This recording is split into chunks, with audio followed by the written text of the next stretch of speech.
भन्नाट बातम्यांचा बादशहा राजवार्ता।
सोलापूर कृषी उत्पन्न बाजार समितीच्या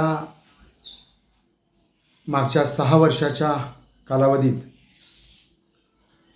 भारतीय जनता पार्टीचे सभापती आमदार विजयकुमार देशमुख आणि अक्कलकोटचे माजी आमदार सिद्धाराम अण्णा म्हेत्रे यांच्या नेतृत्वाखाली जी निवडणूक लढवली गेली आणि संचालक मंडळ निवडून आलं, त्यामध्ये भारतीय जनता पक्षाचे 4 आणि बाकीचे सगळे काँग्रेसचे, असं पक्षीय बलाबल असताना निवडणुकीत या दोन्ही पक्षांनी जी आश्वासनं दिली होती त्यातल्या एकाही आश्वासनाची पूर्तता मागील 6 वर्षात या बाजार समितीच्या संचालक मंडळाने केलेली नाही। या उलट मोठ्या प्रमाणात बेकायदेशीर कामकाज करणं, मार्केट कमिटीचा जो उद्देश आहे शेतकऱ्यांच्या हितासाठी योजना राबवणे, सेस फंडातून विविध विकास कामं करणं, शेतकऱ्यांशी संबंधित शेतकरी वसतिगृह असेल, त्यांच्या निवासाची, भोजनाची, पाण्याची, राहण्याची व्यवस्था असेल, या कुठल्याही गोष्टी त्यांनी केलेल्या नाहीत। त्या उलट विकास कामांच्या नावानं रस्त्याची कामं आणि कंत्राटी कामं करून संचालकांनी खिसे भरण्याचे काम केले। सर्वसामान्य शेतकऱ्यांच्या हिताची एकही योजना या ठिकाणी राबवली नाही। 6 महिने असे 2 वेळा मुदतवाढ घेऊनसुद्धा कोणताही उपक्रम या बाजार समितीनं राबवला नाही।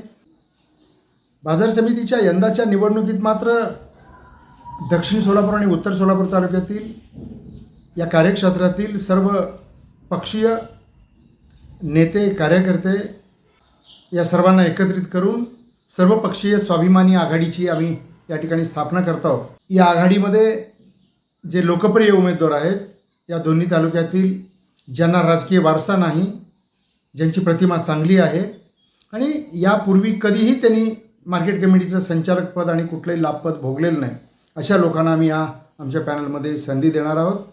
कोणत्याही परिस्थितीत यंदा परिवर्तनाची लाट आहे, त्याचा फायदा निश्चितच या दोन्ही तालुक्यातील कार्यक्षेत्रातील आमच्या सर्वपक्षीय स्वाभिमानी आघाडीला होणार आहे।